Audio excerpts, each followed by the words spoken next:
What's up, guys? So today I'm installing some rigid pods on my 2014 Ram 1500.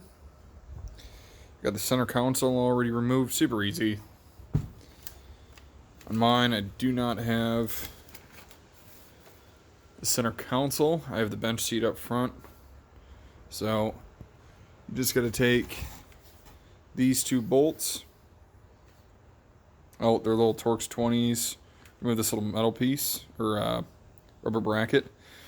Literally pull it out, pop those two off. Then you got one more way inside there. Then you literally just grab this, pull it, make sure it's nice. There's some speed clips on the back side. Super easy to take out, not complicated. I'm running some wires so I can have my switches actually on my dash, which is what I want. I don't want them underneath. There is a hole already ready for you to run some wires. Then the Dodge has a spot. It's already pre-drilled into the firewall. Those are two 15 millimeter bolts, or sorry, millimeter nuts. Pop right off, super easy. Kind of a pain to get your fucking hand up there, but it's not bad. See it from the other side.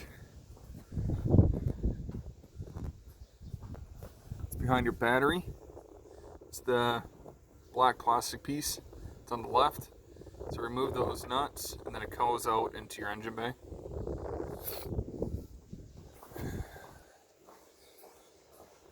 I originally planned on putting my switches here and here, but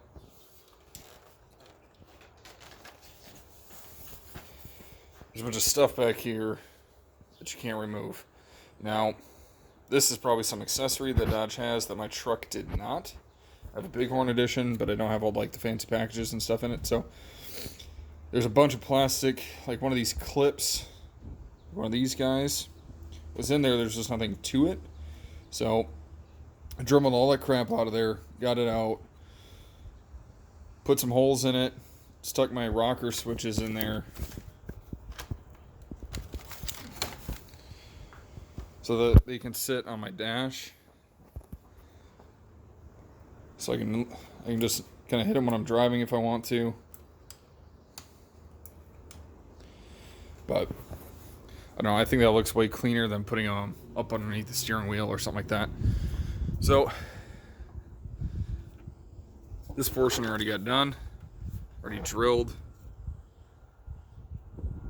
a hole through this piece. There's some foam back here, which is nice. I'm still gonna silicone this just because I don't want any water obviously getting in there. I got one more harness I'm gonna be running through and put on some fog lights, or some pods where my fog lights are, and then I did the ones up over my hood. Which, if you've never seen these, they're super easy to go.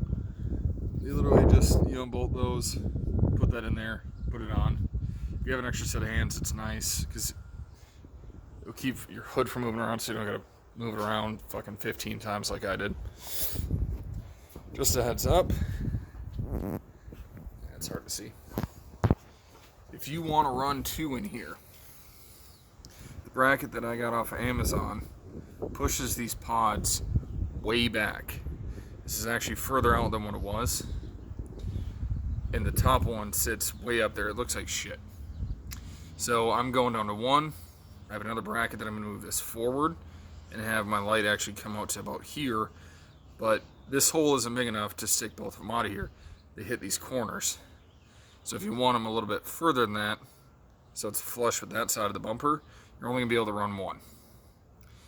That's with the Amazon bracket that I found, the fucking $60 one. So